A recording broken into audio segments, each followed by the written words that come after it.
You're now listening to Sound Talent Media. Check out more shows at soundtalentmedia.com. Hey, what's up, everyone? I'm Matt Magacki, the vocalist of Cryptopsy and the host of the Vox and Hops Metal Podcast, where I sit down with fellow metal musicians. We talk all about their lives and music while sharing killer craft beers. If you've ever wanted to sneak backstage and share a beer with one of your favorite musicians, well, Vox and Hops is the podcast for you. This week on the podcast, I dropped a killer episode with Johannes Ekström of Avatar. There is this episode and over 440 other ones to help you enjoy life, metal, and craft beer. So what are you waiting for? It's time to become a Vox and Hops head. Cheers! We did it. We did it. It's episode 100. It wasn't without some trials and tribulations, but we made it happen. It feels like a completely different world, and I guess it totally is since the first episode dropped. And I know a lot of you have been around since then. So thank you very much for supporting the show. Thanks for everything. Without you guys, there would be no point in any of this. So a huge, huge thank you. And man, this is kind of trippy, honestly. It's kind of insane. I know 100 is it's not like the longest running podcast or anything like that. It's not even the longest running gear podcast. But things have changed so much since that first episode came out that I don't know. I just got to express my gratitude to everybody, for everybody who's helped, everybody who's supported the show. Of course, the sponsors. Where would we be without Sinusoid? Come on, boys. And I'm not just using this as a big setup. That kind of just happened naturally. But no, they've been supporting the show for a really long time. And all of you that have went out and supported them, that directly impacts me being able to do this long term. So thank you very much for everybody that has checked out the Sinusoid products and interacted with that company in any way. And if you have, you know how awesome they are to work with and how cool the products are. So make sure you continue to do that. Go check out Sinusoid. And also Gun Street. Gun Street's a newer sponsor that came on this year, but they've been very supportive, and Sean has been like very active, and we've talked a lot about various things that we're going to try to do together in the future. So he's been a big supporter of the program as well. So make sure you check out Gun Street. And you know, all these companies, they're not doing this because they're just raking in boatloads of cash from sponsoring this show or any of the other podcasts they support. They're doing it because they really support the community. They really believe in everything, and they really like to pay it forward, so to speak. So make sure you check those sponsors out. And again, from the bottom of my heart, thank you for tuning in, and thank you for sharing this with anybody. I know this is a long-winded, mushy intro, but I really do mean it, and I hope to see a lot of you at NAMM. We're definitely going to be eating pizza, and it's going to be great. So, again, thank you so much, and without further ado, here is Tom Majeski from CooperFX. Boom.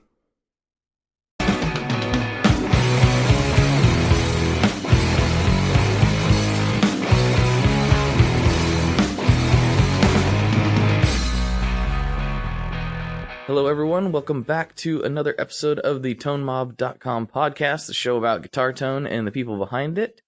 I'm your host, Blake Weiland, and with me today, I have Tom Majeski from CooperFX. What's happening, man? Hey, Blake. How's it going? Good to be here. It's splendid. You know, we are experiencing a November here in Portland like I've never dreamed of. It's good, sunny. bad, what? Oh, it's so good. It's sunny. Like, it's been sunny for weeks, and it's that perfect fall crisp. Yeah. And I'm like, this is not November, and usually it's just pouring down rain and gray. So I'm trying to absorb it while I can. Great. Yeah, I'm experiencing my first Minnesota November, and it has been freezing pretty much every day. It's crazy. I hear there's a lot of snow in those parts. I've heard that too. We'll see. Where are you initially from? So I was born and raised in New Jersey, just right outside of New York City. Mm-hmm. And then probably about 4 years ago, I moved to Colorado to do school up in Fort Collins. And then I finished there and just moved to Minneapolis in July. So gotcha. Yeah. Nice. Yeah.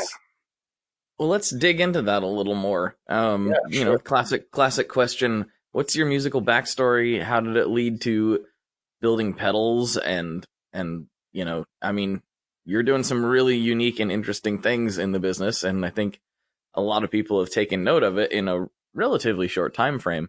So Cool. I'd be really curious to hear how all that unfolded for you. Yeah, absolutely.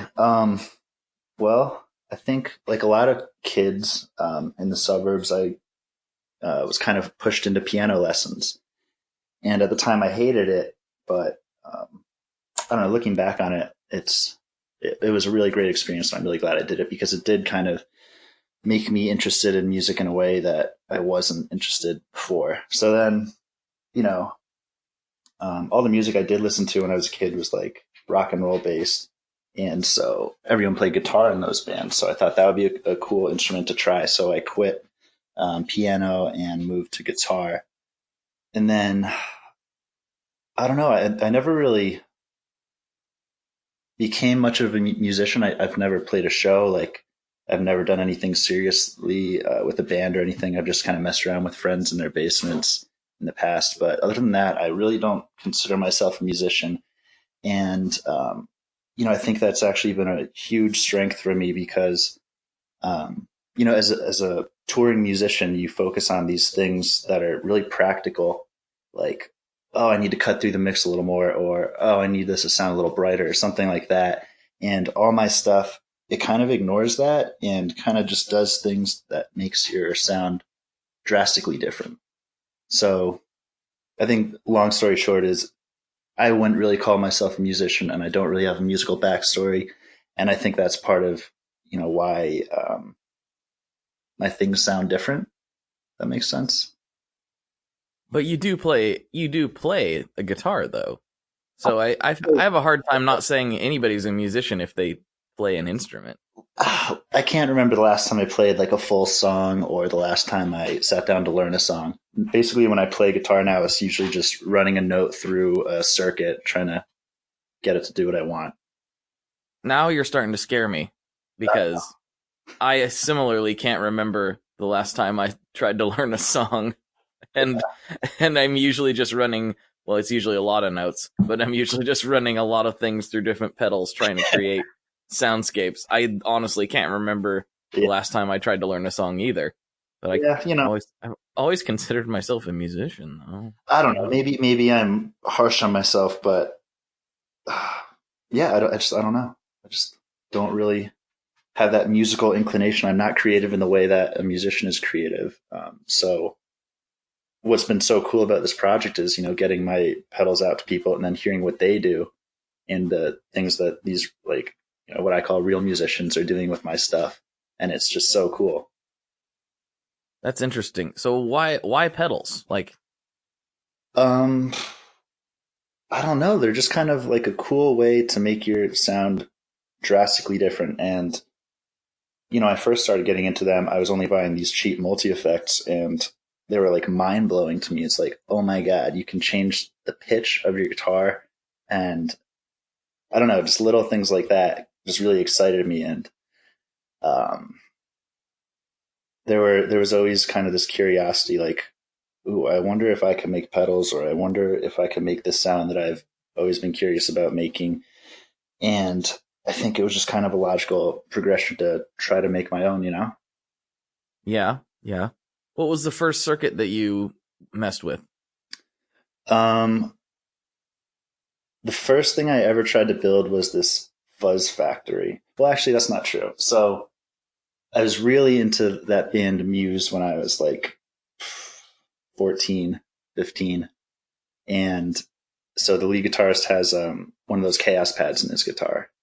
Mm-hmm. And so the first, I'd say electrical project I worked on was putting the chaos pad screen in the body of these cheap Dean Evo guitars. And so that was my first time tinkering around with electronics. And I actually sold a couple of them, which is kind of crazy to me as like a 14er that some people around the country were like, hey, can I buy this? It's like, yeah, sure. Probably not the best build quality, but it works. So I did that, and then I tried to build a fuzz factory, and that failed miserably because I don't know. I like etched my own circuit boards and with some like crappy kit from Radio Shack that had these like highly caustic chemicals, and I burned my hands and like the table. Oh, jeez. The table I did it on, and it was just a bad time all around, and it didn't work. And honestly, I didn't really do much electronics work after that, and then yeah, that was kind of my first foray into electronics. So you didn't just go from burning your fingers though into, the outward. So I went from what's in between? So then I kind of stopped, finished up high school. I started college and I was studying accounting, which is just stupid because I'm not an accounting person at all. I just kind of did it because other people were doing it. And I was like, yeah, sure. My friends are doing it. I'll do it. And I hated it. Sounds miserable. Like, it sounds awful. Dude, it was the worst. And I hated it. So I kind of took a break from school and was really reevaluating what I wanted to do. And one summer I was like just doing this part-time job at a golf course, and it wasn't really taking up all my time. And I was like, I kind of want to build this pedal that'll be like an 8-step pitch sequencer. And that's how the ARP was born. And that was really like the next thing I built after that failed fuzz factory. Really? Yeah. That's a drastic jump. It is. And so every step of the way in that process was like, holy crap, that worked. Holy crap, this worked too. And it was just like kind of a miracle. Everything went together. It finally just clicked. Yeah, kind of. Something clicked. I feel like I kind of have a mind that's technical. So I was able to put all these little pieces together that I'd kind of been reading about and looking at over the years and put them all together into something that just kind of, like you said, clicked. Mm-hmm. But yeah. So no technical, I should say no official engineering background or anything. I do. Not in I just graduated with the bachelor's degree in civil engineering, which was, I made that decision to study that before I was serious about building pedals. And, as I came closer to the end of that degree, I was like, I really want to just give this pedal thing a shot because people are being so receptive to it and I love doing it, and I would kick myself for the rest of my life if I didn't just give it a shot. So here we are. Yeah, well, I think why people are so receptive to it is because, I mean, let's be perfectly honest, we're all kind of tired of Tube Screamers. Like, there's a million good Tube Screamer clones on the market. And there's no reason, for an upstart company, in my opinion, to try to make another one. That I feel like, unless there's somebody with some crazy idea of how it's not been implemented yet, or has not yet been implemented, then I don't really understand why we need another one. And I think why people have been so receptive to your stuff, myself included, is because immediately you see it and you're like, that's different. What's going on here? I need to experience this. Yeah, and that's been my whole goal with everything I make. It's like, okay, I really don't want to do something if it already exists. So I try to make something that, says something pretty different. Yeah, for sure. So can you give me the order of how everything's come out and what all have you produced so far? I think I know, but I'm not 100% sure. Yeah, so I did the ARP. That was probably like summer of 2015, I think.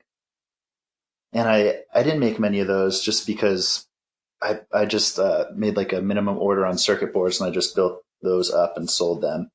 And then I didn't really want to build any more of those because I had this idea that I would greatly expand on it, and more on that later. But then I made the generation loss and then the outward, and now I'm about to release this moment machine, which is kind of that fully expanded ARP realization that I've been kind of planning for, since CooperFX's inception. Okay. That is what I thought. And I just wasn't sure if there was any earlier stuff that I had missed the boat on. No, not really. So let's kind of review each of those. I know I totally understand and can wrap my mind around the generation loss. I've really been enjoying that thing. Like, Oh, nice. way more than I even would have thought. I was like, when I first seen it, I'm like, that's really cool. And then after I played with it, it was like, oh man, this is Cool. this is fun. And it was really interesting because I had Alex Fletcher, who works for Solid Gold Effects. They're in Canada. He's in Portland. He came over to my place just this week, and I was like, "You're gonna need to check this out." and he was playing with it for a while, and he was like, "Sorry, I got lost." And I was like, "That's fine. That's what it's all about." He's like, "Man, this thing is cool. So cool."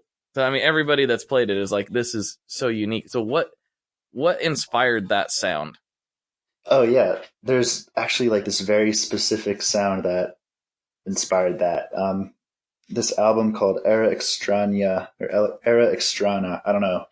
There's a tilde in there somewhere, so I'm a little confused on how to pronounce it. It's an album by Neon Indian, and that whole record's vibe is just it's just got a very nostalgic and like VHS-y vibe. And there's this one song called Halogen, and the intro is like a perfect example of that. It's got these really warbly synth pads that are just like, melting all over the place, and it's just like sample reducing going on. It's just so cool. It's like my favorite sound ever. And that is what I tried to do with the Generation Loss, is just recreate that. So it's just kind of a combination of things like the sample rate reduction, random vibrato, some noise, some filtering. That's kind of the story of the Generation Loss. Yeah, I was gonna ask because I don't really know what people are like. What is it? I'm like, well, I don't know. You're just gonna have to play it. So I was gonna say, well, like, how do you describe it? Yeah, VHS emulator. That was kind of the goal. Nice. Because like that chill wave vibe that was big in, I think it was summer of 2011, has really like kind of left a mark on me. Like that's the music I love to listen to. And like Washed Out, I think they're from Portland, aren't they? Or no, that's just the Portlandia theme song, so I might be confusing. But yeah, so that pedal is very inspired from that summer of chill wave, I think they called it. So the Outward, that one I have even a harder time describing to people. What is the Outward doing, and what's its story? Yeah, I think at its core, it's basically just a sampling multi-effect. You have, the three, I call them delay modes, where it's sampling your signal based on either an LFO or an envelope. And then you have the time stretching modes, where it samples about a minute and a half, or a second and a half of audio, and then slices it up into grains, and then it'll scroll through them based on the speed of an LFO. And that is all like envelope based? How does it determine what it's sampling? Oh, okay. So the LFO sampling modes will sample like at the peak of their LFO, and then it'll play back at the trough of the LFO. I don't know what you would call that, like the high point and low point. And then the envelope mode on that pedal will, as you play harder, it'll clear the sampling loop and record what you just played. And then once you stop playing, it will kind of shut off and just repeat what it just recorded into the loop. That's so crazy. I don't know how you think of these things. This is kind of nuts. Was there a particular sound that inspired that one, or was that Tom going, I want to try something weird? Not really. I'm trying to think. There's no real, aha moment with that where I was trying to recreate a specific sound. I think it was just me futzing around with the digital chip that I use and seeing what I could pull out of it. Interesting. Yeah. Interesting. So, and then how did people find out about these initially? I know I found out like I do with most things, which is through Instagram. But how did, you said you just sold through the ARPs, and then you've kind of just always seemed to just have a sort of a built-in demand, which I do understand, but people have to see it somewhere. Where do you see most of that coming from? Oh, 100% the knobs demos. I mean, Gotcha. that's really all the exposure that I've kind of created, I think. And Mm-hmm. I mean, he's been amazing for me. I think he's 100% deserves a lot of credit for making me a somewhat notable name. Yeah, and that was obviously, is that the only demos that are out there, or the first, There are or other what's going on? demos out there, but I think he's the only ones I've ever paid for. Gotcha. Yeah, Gotcha. and That seemed to be a worthwhile investment. yeah. I mean, it's not that I don't like other demos or anything. It's just I just have kind of developed a relationship with him, and his aesthetic really closely matches my vision, and so I don't know. I just really, really have enjoyed working with him. Yeah, yeah. He's become quite the figure in the demo world. Yeah, And it's interesting. I talked to Joel from Chase Bliss about trying to get him on the show, because I know he did. What's funny that we're talking about this now. I know he did, or at least somebody who claimed to be him did the Ruffian show back in the day. Which that podcast is seemingly no longer even around, as far as I can tell. So it's like the one sort of peek into it, the behind the knobs curtain, seems to have been mostly erased from the internet. And then Joel told me, no, he likes to be private. And I'm like, dang it. I was really hoping to get him on to talk about his story, but I guess he will remain. Totally What's that? I totally get that, wanting to be private though. Like at NAMM, if you had a face like Andrew Huang, I think is his name. Mm-hmm. You know, some of these demoers that do put their face out there would just be like annoying. You know, like people coming up to you like, "Oh my god, hello." Well, yeah, I've heard that about. So I've talked to Andy quite a bit from Reverb, Yeah, like Andy. and he's like, I'm trying to go to the bathroom, and some guy's like, Andy, take a selfie with me, and he's like, I'm trying to go to the bathroom, leave me alone. Like, yeah, he doesn't say that. He's way too nice to say that, but he's definitely thinking it. So yeah. So I mean, I get it. That would probably be kind of frustrating, but yeah. and Ryan Fluff, he definitely has that same thing going on. I've heard that pretty much all of guys that you would expect to have that problem do have that problem. Totally. So, and I mean, it's a cool problem. Like you're famous, kind of in this very weird niche. Yeah, you're like a known guy, but you can still go to the grocery store. Yeah, exactly. Which is, I guess, kind of cool. I'm a disembodied voice for a lot of people, so I don't have that problem either, which is just fine with me. Yeah. Yeah, and you're going to NAMM this year, is that right? Yeah, I am. I'll be there with that Deli Stomp Box exhibit. So I just paid for a little demo board there. That'll be cool. There's a lot of my favorite folks are gonna be at that, so this is gonna be a good year. Yeah, I mean, again, Solid Gold's gonna be there, and I'm really tight with those guys, and they haven't done NAMM in, I don't know if they've ever done it actually displayed. They may have. I might be speaking out of turn, but I know they haven't been there in years, so that'll be cool. Yeah, very cool. Yeah, and there's gonna be some others there. I mean, almost everybody that I've talked to this year should be jam packed, because almost everyone I've talked to, they're like, or you usually get some people, no, I'm not going to go this year. Almost everyone's like, yep, I'm going to be there. So it should be a banging year. Pretty excited about it. Cool. Well, it'll be a fun experience, you know. Just so you know, go ahead. No, you go. Okay. Just so you know, I'm trying to organize a pizza feed. So, hopefully, you know, if you can break away for lunch at some point. Oh yeah, dude, absolutely. Yeah. Love pizza. Yeah. Last year, and I've talked about this on the podcast quite a bit, so sorry for the repetition, listeners, but last year we've done it 2 years in a row. And there's a small pizzeria fairly close to NAMM that's pretty decent. And the first year was fine. We had 20 people or so show up, brave the torrential downpour to get there. And then I called them the second year and told them, yeah, we'll probably have 20 or 30 people again. And we easily had 50 plus. Oh, nice. And so man. they were like not super stoked on that because we took over the whole thing. And we sold a lot of pizza, but still, I felt bad. There was people there there was like one or two couples there trying to have a nice lunch, and there's like all these rowdy guitar players.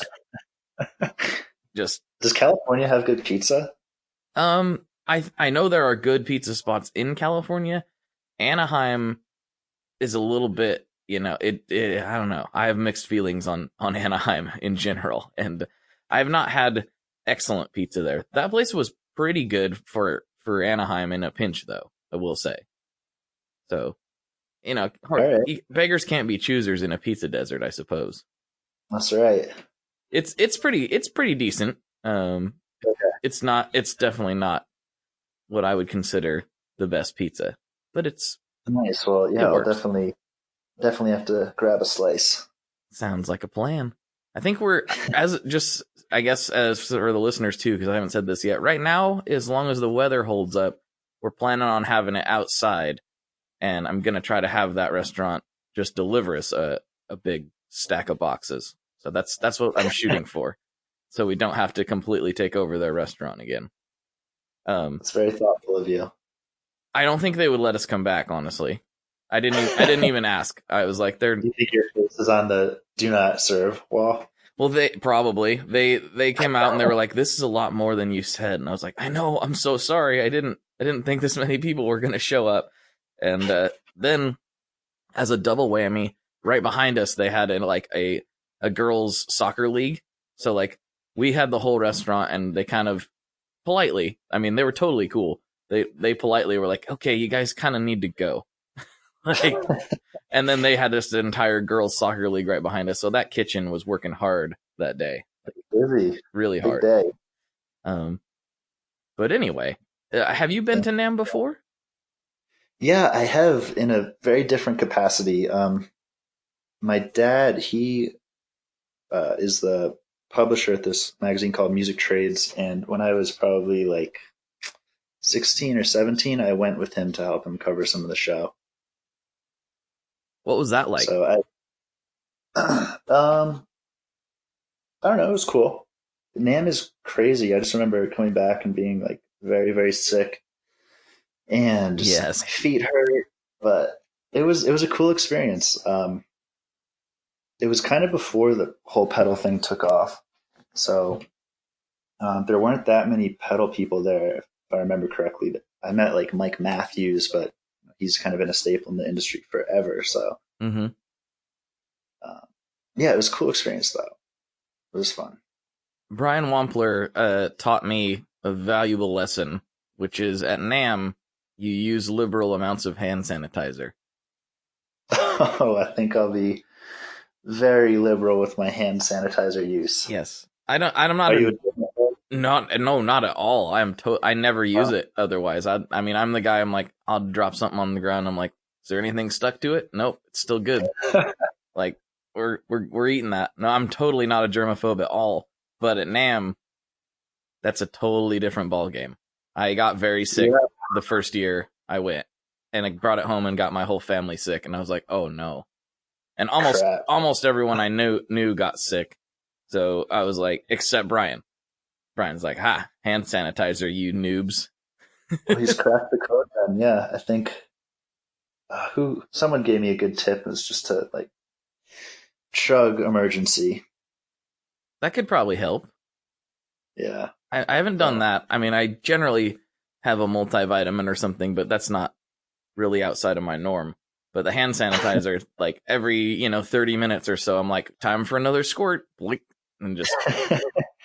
All right. Well, that's a tip I'll definitely be following. I haven't got sick the last 2 years, and I followed that method, so I'm going to stick with it.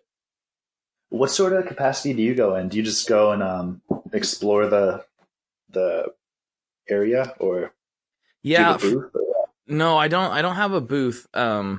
Although it has been talked about with some of the other guitar podcasters doing that someday, but I don't I don't know. I think it's more valuable for us to kind of mingle. Totally. I generally go, the real purpose behind me going is honestly to meet with people that I talk to all year. Like, I don't Yeah. necessarily see them face to face. And so going there and actually sitting down for an actual meeting or just hanging out, is really what it's about. It's like, I talk to you for several hours every week, all year long, and now we actually get to see each other, type of thing. Yeah, the computer screen, Yeah. Right. So, and it's that way for, business stuff, but also for, I like, talking to the listeners and hanging out with them, eating pizza and like talking about what nerdy things they've found that I missed out, like it's entirely a people meeting spot for me. Oh yeah, totally. I mean, it's like the convention for the type of nerd that we are. So exactly. What could be better? Exactly. It's fantastic. And so that's really what it's all about for me. This year will be hopefully a little bit different as long as all the chips fall into place. Been working on a project for quite a while I can't fully talk about yet, but killing me. I know. It's cool. Well, it's similar. I'll wait patiently. It's similar to your thought process of we got to do it, but we got to make it different and rad. So, oh, nice. As soon as I can, we'll talk about it. But nice. I don't want to. I've been teasing this for a long time. I should stop talking about it entirely. Okay. People are like, yeah, Blake, whatever. We'll believe it when we see it. Okay, well, yeah. Patiently awaiting. Nice. So, sidestep the NAMM topic a little bit because that's all anybody's going to hear for months at this point. Yeah. You mentioned Neon Indian. And what are other bands that you're really into? What kind of sounds are inspiring you? Would you listen to while you're soldering, type of thing? Oh man, I've been so bad lately. I mean, recently all I do is I'll put on Spotify and just listen to like the recommended playlist. But I'm a huge Smashing Pumpkins fan. They were like my first musical love. I still love them. Who else? I don't know. It's tough. That's a tough question for me. And it goes back to me again, like I love music, but I'm not like a music freak. It's just these weird sounds that I like chasing. Mm-hmm. Yeah, I don't know. That's a really bad answer, isn't it?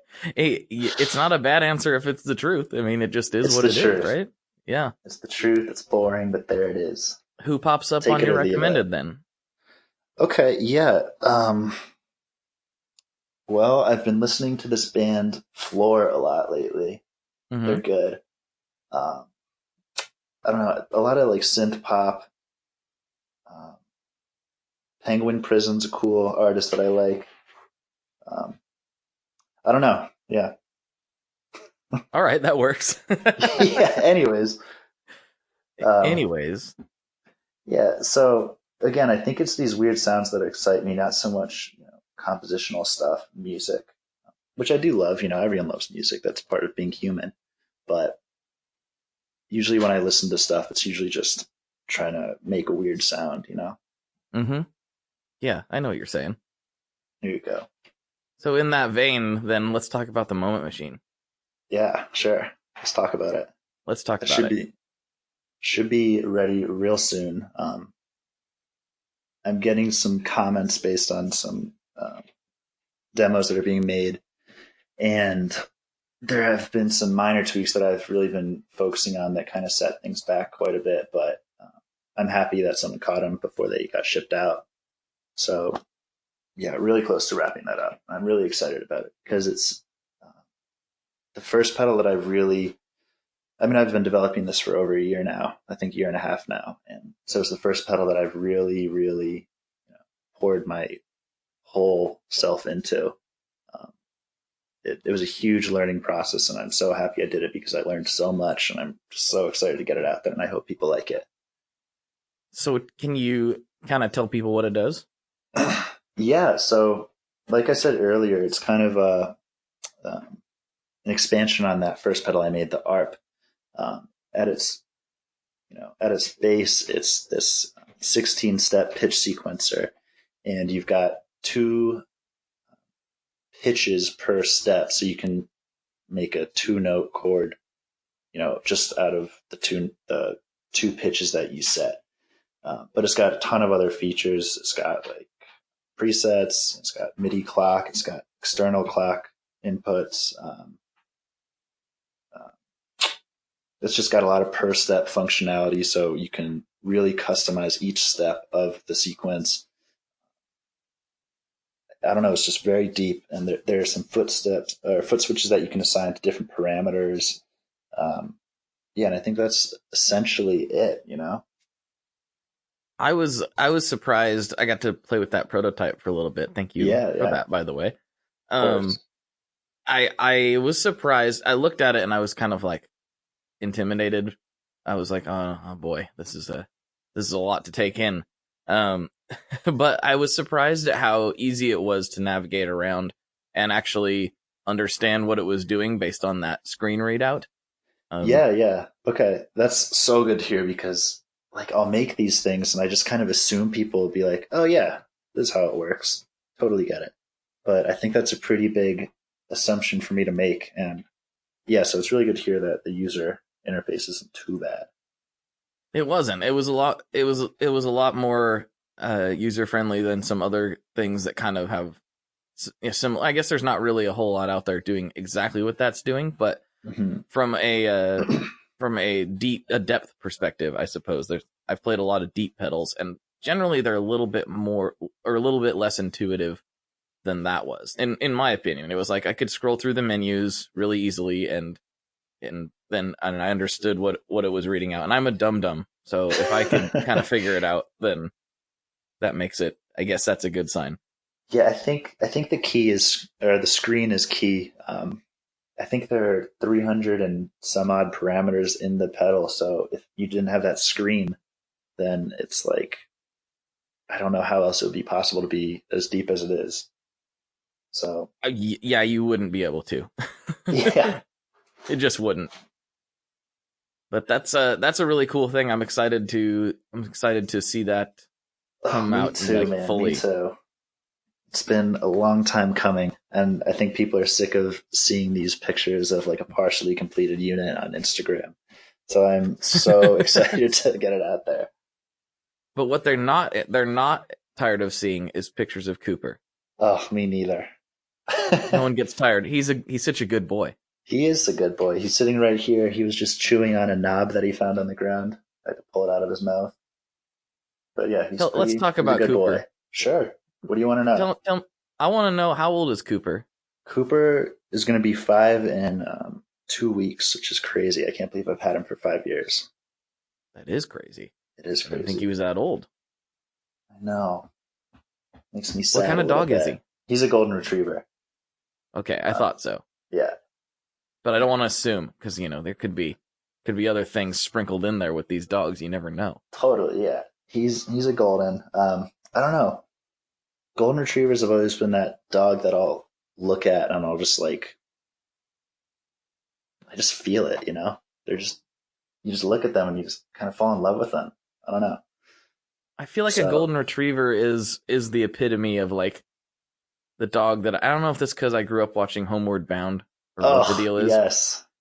But it's like the dog that I think of as like, that's a good dog. Oh, they're such golden good retriever dogs. is a good dog. Yeah, they're all good bodos. Do you have a dog or any pets? No, I don't. I grew up with dogs. After I got married, we did get a hedgehog for a few years. Whoa, that's kind of a cool pet. He was cool. Good pets? Mine was great.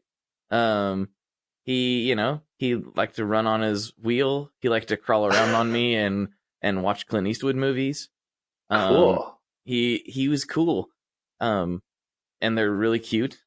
Yeah, I guess I don't know anything about hedgehogs other than Sonic, Yeah, cool. I mean, they're fast. Not quite Sonic fast, but he's pretty fast.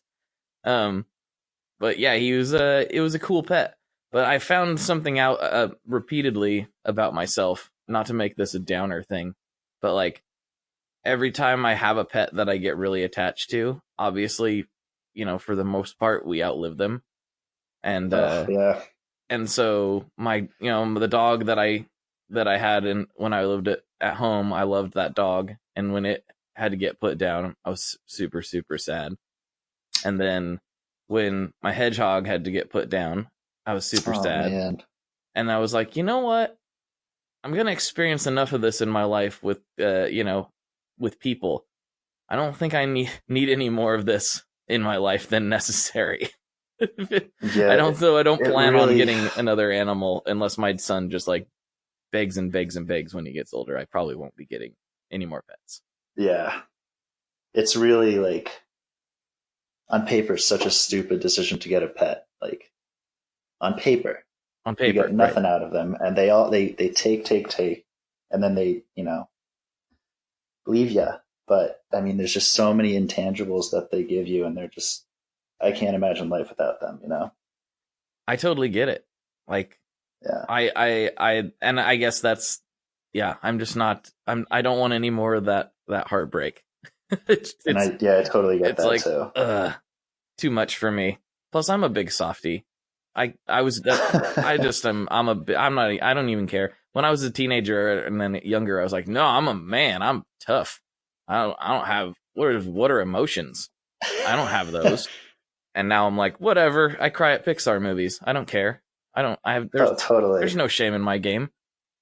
Totally.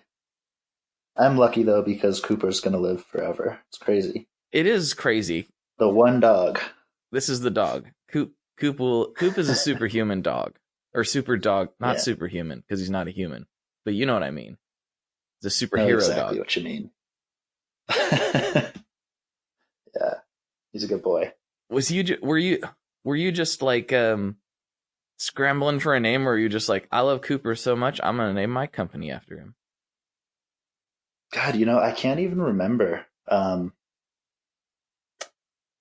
Because, like I said, I was just making pedals at first because, I ordered circuit boards and there was a minimum order. And I'm like, yeah, sure, I might as well build these up and see if other people want them. And I figured I should slap a name on it too. And yeah, I guess I just, Cooper is such a good boy. And, why not? Why not? He's not only is he the name, he's also the logo. I mean, he's the logo. Yeah. He's an integral part of the company. He's the software developer. He's everything. I seen him doing some in-depth DSP stuff the other day on Instagram. Yeah, it was wild. He's wild. He's the real. He's really talented. Why don't we get him on the microphone? I want to talk to the brains behind this operation. He's really quiet. He doesn't have much to say. He's a strong silent type. That's right. So today is kind of sort of a big day for you in some ways. You are responsible for one half of the DSP in the new Chase Bliss Dark World. Yeah. That was a really, really fun project, and I'm, so honored to have been involved in it. Can you talk about how that came around to being, and then what each mode you developed does? Yeah, God, it was like, I think the way Joel put it was cosmic. So many little things had to come together for it to happen, I think. Like, I had to move to Minneapolis when I did. I had to have, met the people at the time that I did meet who kind of put the word into Joel to maybe try to reach out to me. And it's just all these little tiny things that added up to him kind of presenting that idea to me. And at first I was like, oh man, that's a lot of pressure. I'm just really not sure I'm up for it. I'm not smart enough. I just kind of hack things together and see if it works. And I don't know if that's going to cut it for a Chase Bliss pedal. But,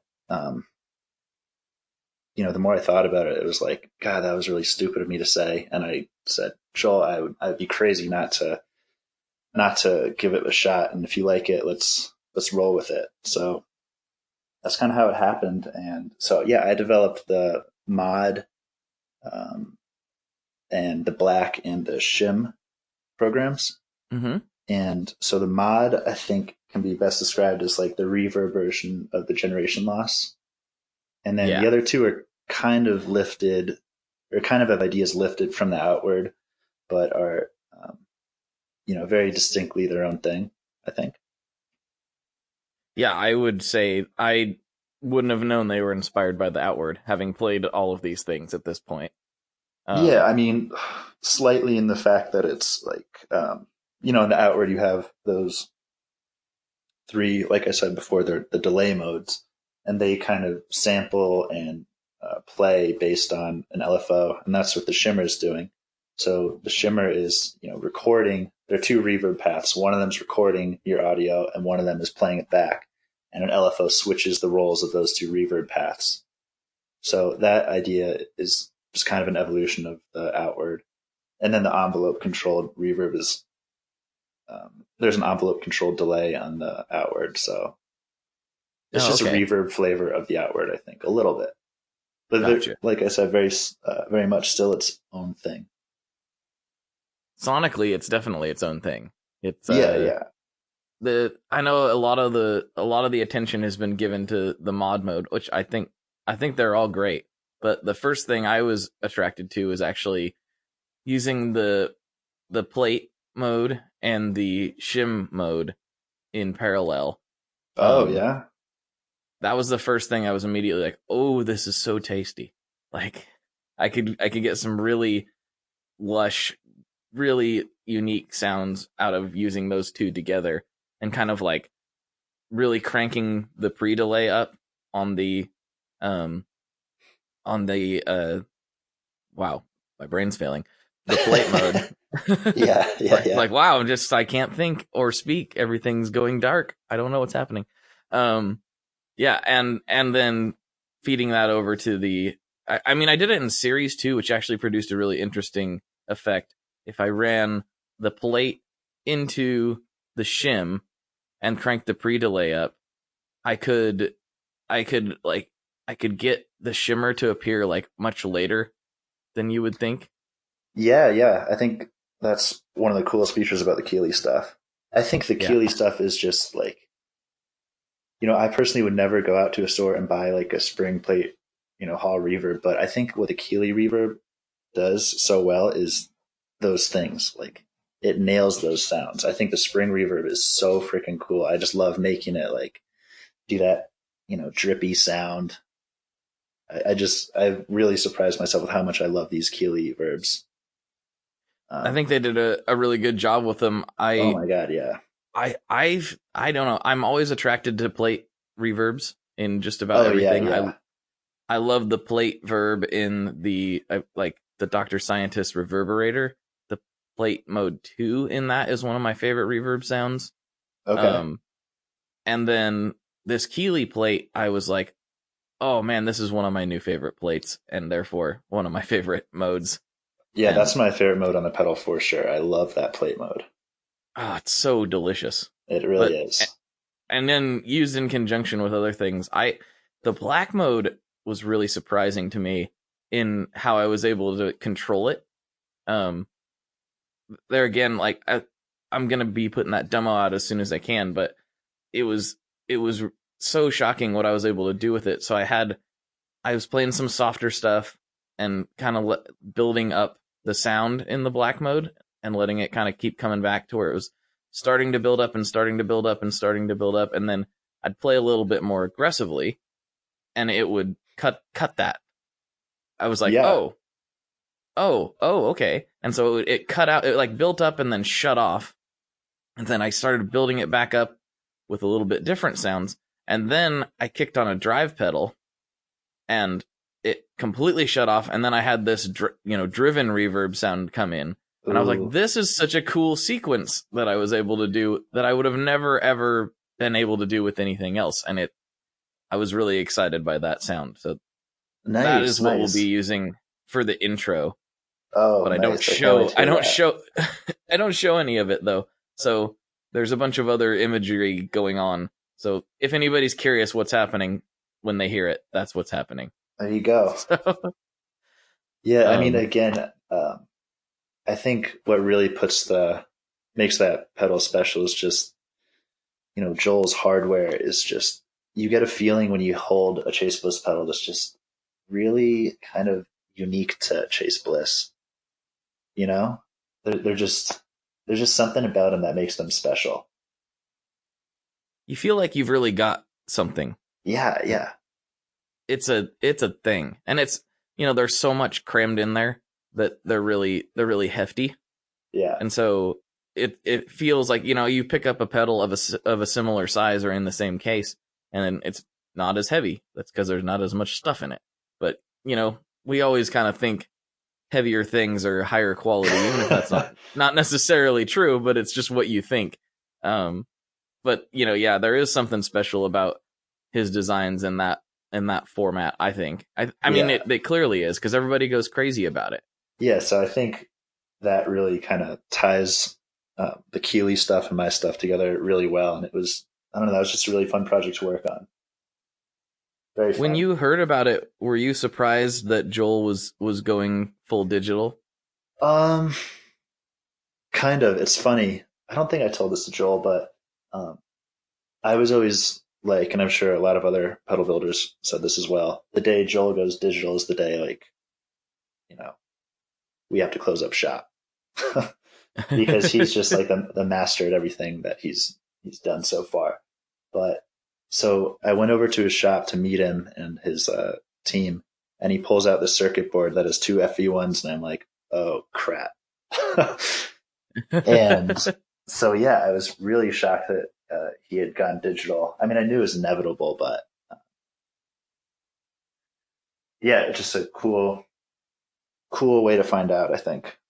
And I'm really proud to be a part of that. I don't know if any of the listeners, like the regular listeners to this show, were too surprised. They probably weren't surprised at all, because I was surprised the second time Joel came on. We were talking about stuff, and we were talking about reverbs, and he said something to the effect of course I'm going to do a digital reverb. Oh, really? And that was the first like public a statement from him that I was aware of, that he clearly said, like, yes, this is going to happen.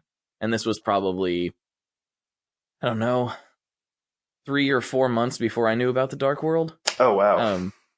Yeah, it was, so it was like, I was like, oh, really? He said, yeah, the people want it. Like, of course we're going to make one. And so I was really surprised to hear him just finally come out and be like, yeah, we're going to make digital stuff, basically. So that was interesting.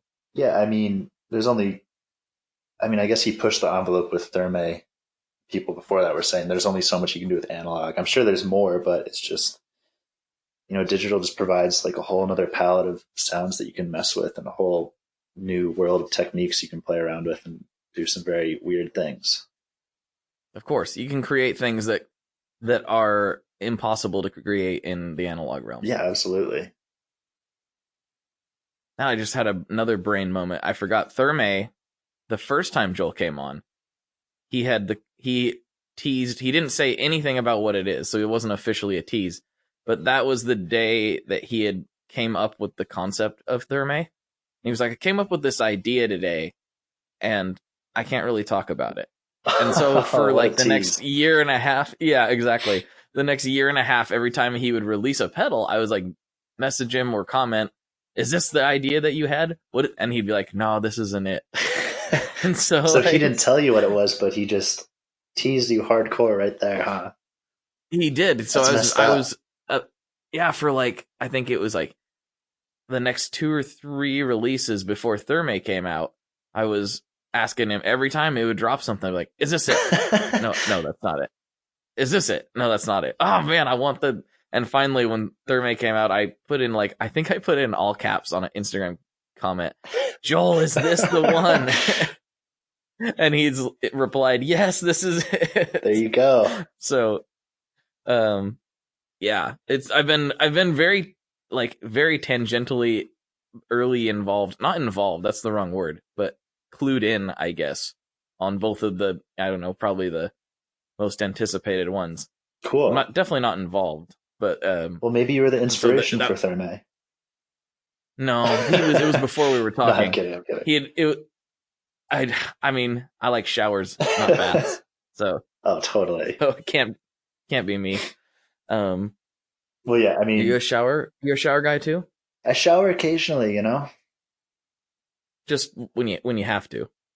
just when people start making comments. Well, the fortunate thing about podcasting is no one can smell us, so we can do whatever we want. That's true. But yeah, Therme was one of those pedals that just kind of blew me away. And the fact that it is analog is just like, man, what a smarty pants. I really like the tonal recall quite a bit. Yeah, but yeah. as much as I like that, I like the Therme quite a bit better. And I was surprised that I felt that way. Oh yeah, I mean, for me, I love tonal recall, but there's no question. Therme is just like, I haven't been so excited by a pedal.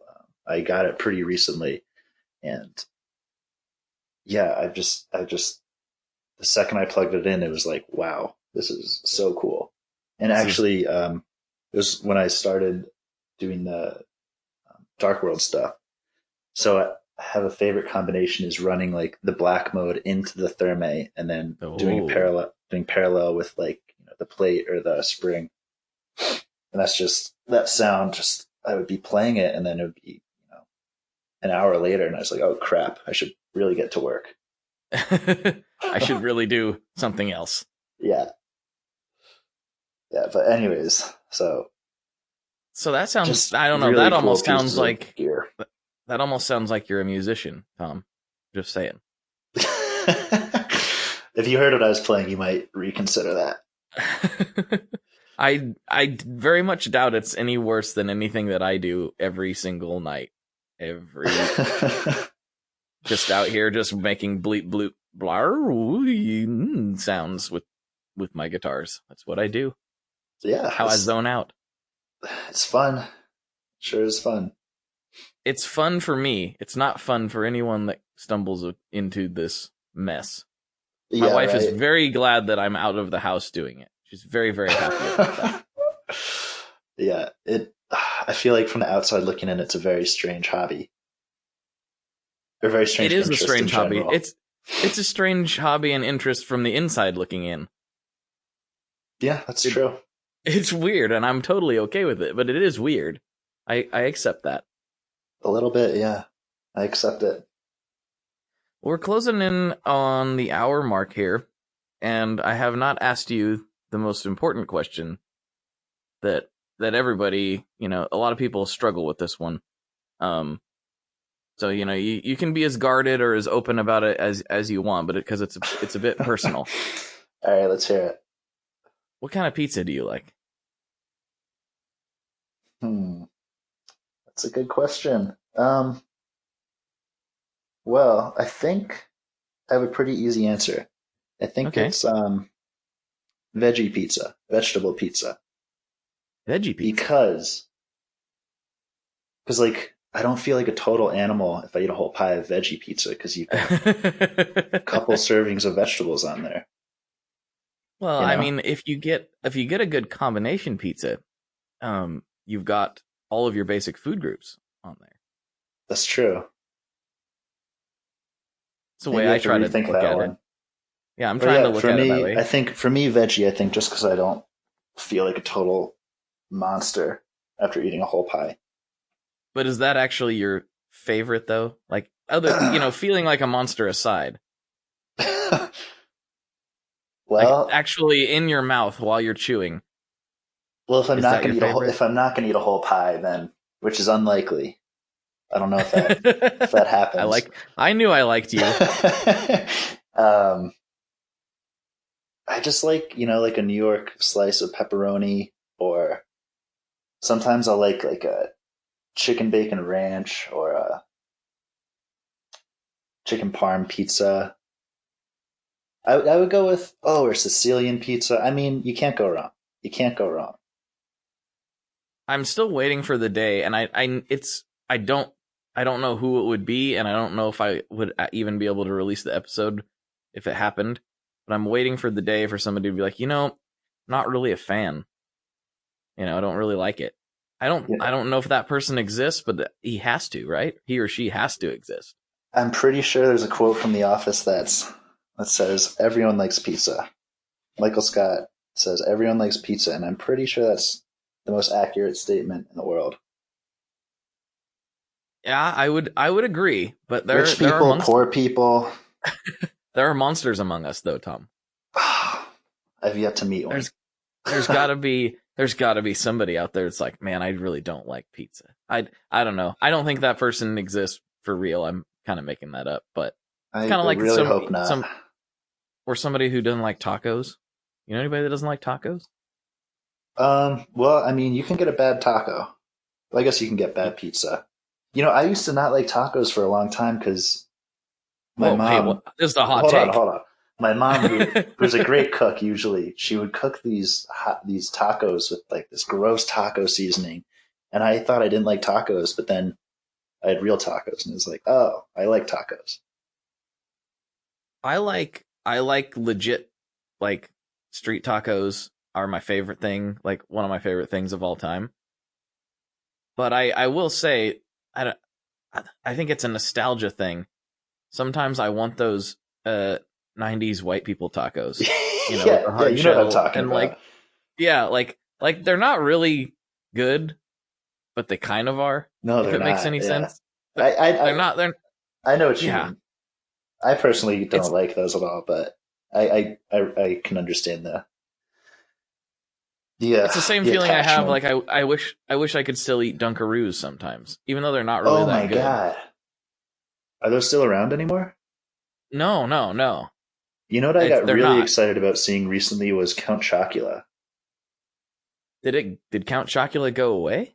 Yeah, I think they only have it during the Halloween season now. Oh, I don't think I knew that. I thought Count Chocula was just always there. No, I don't think so. I mean, I could be wrong. People could be screaming at me right now, but I think so. That shows how much I'm paying attention to the cereal aisle, I guess. Yeah. Not missing much.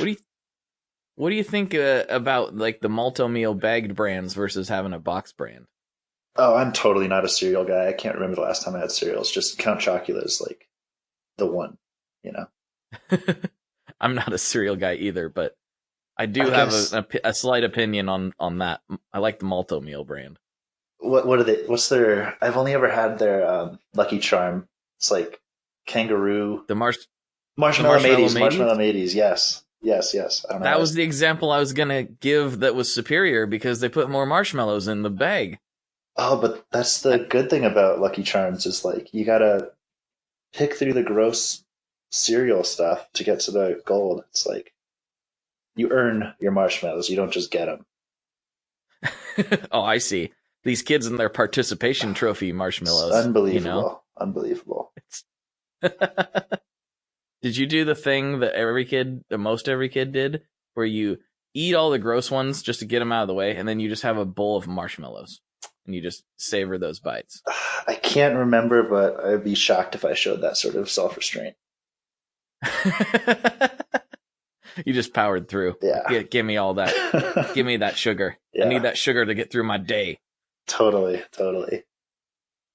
Good times. Yeah. All right, Tom. Well, we've reached that hour mark. Is there anything else you want to tell people? This is your chance to put up a billboard where they can find you, or if you just have something you've been wanting to get off your chest and tell the world. Now's the time. Nothing really. I think you can just find me at Instagram. If you ever want to look at good pictures of dogs, then that's really all I ask.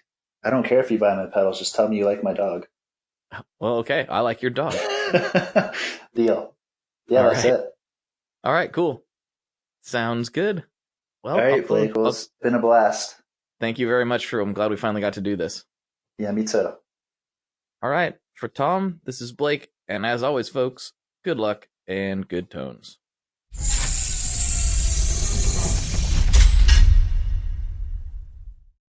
There we go. Episode 100.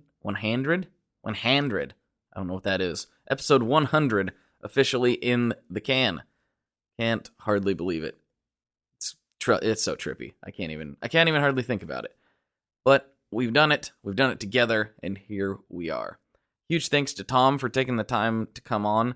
Make sure you check out his pedals. They're really, really cool. They're some of the most unique effects on the market right now, in my opinion. Sonically, they're he has a very different approach to thinking these things through, and they're really, really fascinating. So make sure you check him out. Check out the Dark World. His section on it is it's mind blowing. He's good at what he does, and he's a humble guy to boot. As you are well aware, we have a variety of ways to support the show, one of which is the Patreon. And Tom spent an extra few minutes, about 20 minutes actually, and we talked about food. We went on there, we talked about our favorite foods, what we like to eat, because that's just as important, if not more important, than gear, in my opinion. So if you go to patreon.com/tonemob, if you sign up at the $5 level, you will be getting extra episodes every week. Some of those will be extended episodes just like this one. Some of those will be some guys coming over to the shred shed and shooting the breeze and talking about pedals and talking about gear and just, the general gear community. So if that's your thing, if that's something you're into, that is the place to go. There are also a variety of other ways you can support the show, one of which is a new one, and you guys have been very receptive to it so far, is tonemob.com/reverb. Basically, what that does is that gives you a link right to reverb.com. If you go through tonemob.com/reverb, that will take you immediately to reverb.com. And then you can do all of your shopping as normal. You can, or if you've never heard of Reverb before, if you set up a new shop, a new account with them, that actually helps the show also. They give a little kickback for that. But if you just go to that link, do all your shopping as normal, it's not going to change anything for you. It's not going to drive your prices up or anything like that, but it will give a small percentage of every dollar you spend back to the show to help keep it going. So your gear hounding can be more productive than just, feeding that gas monster that we all have. So tonemob.com/reverb is the place to go for that. That will make things nice and easy for you. Don't forget to bookmark it. Save that. Just save that up there in your favorites. That'll make things smooth sailing. That's about it. I just want to say thank you again for tuning in for all these 100 episodes. I hope we can do several hundred more, because that would be awesome. Because podcasting is awesome, and I want to continue to do this. So if there's anybody you'd like to get on the show, make sure and, send them my way. If there's, some of your favorite artists, I'm really looking to get some artists this year and moving forward to come on, and those guys are a little bit harder to pin down sometimes. So if you got favorite bands or any like notorious gear hounds that that would enjoy this kind of nonsense, send them my way. I'm here. I'm down to talk to just about anybody. So again, thank you very much, and let's put a bow on it. Boom.